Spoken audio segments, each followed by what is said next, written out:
Aujourd'hui dans le Bitcoin, je me suis absenté quelques jours au Schloss Neuschwanstein en Allemagne et c'est le gros bordel sur le marché. Excusez-moi l'expression, mais ce qui se passe là, c'est du n'importe quoi. On a XRP qui gagne son procès contre la SEC. Hop, on a un pump direct de environ 100% sur le XRP en quelques heures. De là à là, en effet, ça fait environ 103%. Donc c'est juste énorme. Malheureusement, je pense que ce pump là, c'était juste un buy de news. Les gens ont acheté durant ce range ici et ont vendu sur les 50% de profit et sur les 100%. Et ceux qui achètent là en pensant que ça va monter 10 fois plus, eh bien servent de d'exit liquidity à ceux qui ont acheté par exemple là en bas. D'ailleurs, on peut voir ici sur le Pinterest, ça arrive très souvent, énormément de positions qui s'ouvrent et directement après ça corrige. Ici, on a un parfait exemple. Ici également, beaucoup de positions qui s'ouvrent et directement après tout le monde referme.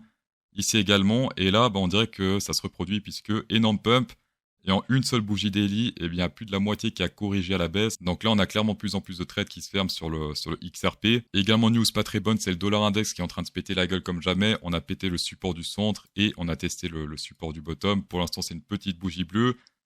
Mais si on pète ce bottom ici, à la baisse, et qu'on transforme ce truc en résistance, eh bien là, ça risque de puer énormément pour le dollar puisque la target, eh bien, on prend la hauteur de ce range. On met ça sur le breakout à la baisse.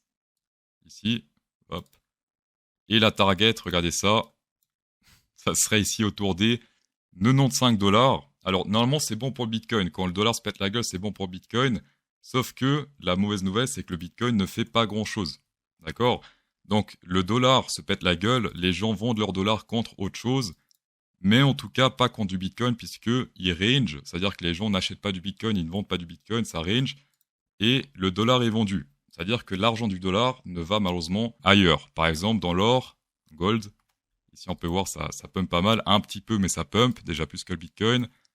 Également le Forex, par exemple le franc suisse, dollar, en train d'exploser à la hausse, donc les Suisses sont en train de gagner beaucoup d'argent face au dollar. Donc les Suisses qui avaient par exemple 10 000 francs au début du mois de juillet, eh bien là pour l'instant, hop, votre argent vaut environ 5% de plus, presque 5%, donc 500 francs de bénéfice sans rien faire sur vos francs suisses, c'est magnifique. Pour ceux qui possèdent des euros, chez vous c'est 3,5%, c'est un peu moins que le franc suisse. Alors là, vous dites que l'euro monte, c'est bien, sauf que, regardez bien, euro contre le franc suisse, eh bien, si on dézoome un peu,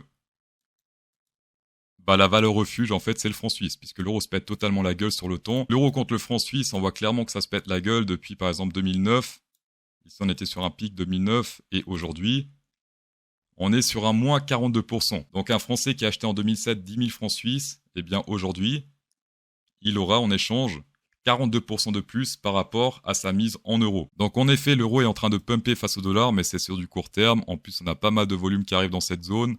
Et par rapport à la TH également, on est sur une chute assez importante. Jusqu'à là, on est sur du moins 30%.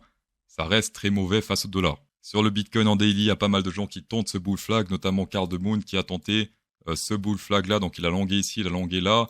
Et toujours une sélection naturelle à la baisse malheureusement. Ceux qui forment un broadening pattern. Donc c'est pour sélectionner ceux qui attendent le breakout d'un range. C'est ça un broadening pattern, c'est un triangle inversé. Et quand on a ce genre de broadening pattern, eh bien c'est le paradis des range traders vu que là, eh bien on vend le top, on achète le bottom, on vend le top et ainsi de suite. Donc c'est eux qui se font de l'argent. Les gens qui achètent les breakouts au nord ou les breakouts au sud, eh bien donnent leur argent aux range traders. Également le dump d'hier soir fait très mal aux traders. On peut voir ici sur le Pinterest que énormément de positions sont ouvertes lors du pump et que lors du dump, énormément de positions sont fermées. Donc pour l'instant, le sang est au sud. Pour tous ceux qui tradent les bull flags, normalement stop loss est sur le bottom du bull flag, c'est-à-dire ici plus ou moins. Le taux de réussite d'un bull flag, c'est environ 67%. Donc si on foire ça, si on pète ce niveau à la baisse, eh bien on est sur les 33% de fail du bull flag. Et si on dézoome, il y a un bull flag que je vois également que je pense que très peu de personnes tradent puisque les gens sont impatients et les gens n'ont pas envie de se faire de l'argent lentement. Eh bien on peut voir qu'on est sur un énorme bull flag. Alors ça fait très longtemps que j'en parle. C'est un bull flag semaine dit ici. Si on prend ici ce petit bull flag, qu'on a breakout à la hausse et la target c'est environ 40 000 dollars. On prend la hauteur. On prend le bottom du bull flag, ici, hop, et la target c'est environ 40 000 dollars. Donc, dites-moi dans les commentaires si vous tradez ce bull flag ou pas. Plus il y a de personnes qui ne le tradent pas, plus il y a de chances que ce trade atteint sa target. Mettez bouteille si vous ne le tradez pas et carte bancaire si vous le tradez. Voilà, c'est deux trucs qui sont en face de moi, donc c'est comme ça que ça m'est mis à l'esprit. Bouteille ou carte bancaire dans les commentaires, et on saura par la suite si c'est fantaisiste ou pas. Les fameux 40 000 $. Vite fait sur la sélection naturelle, il fait chaud, je suis en PLS.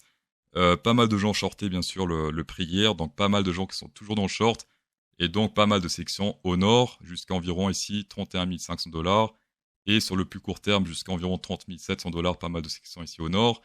Et si on dézoome un peu, ça change pas mal de longueurs qui sont, on peut pas vraiment dire qu'ils sont piégés, mais en tout cas si le prix s'approche, eh bien attention à ces positions-là, puisque pour l'instant la nourriture se situe au sud pour du plus long terme. Dans tous les cas, maintenant, shaker cette vidéo sur un plaisir. Neuschwanstein, très beau château, très beau de l'extérieur, mais encore plus de l'intérieur. Insérez un pouce bleu dans cette vidéo, buvez de l'eau, mourrez pas, et je crois que c'est tout. Bonne soirée.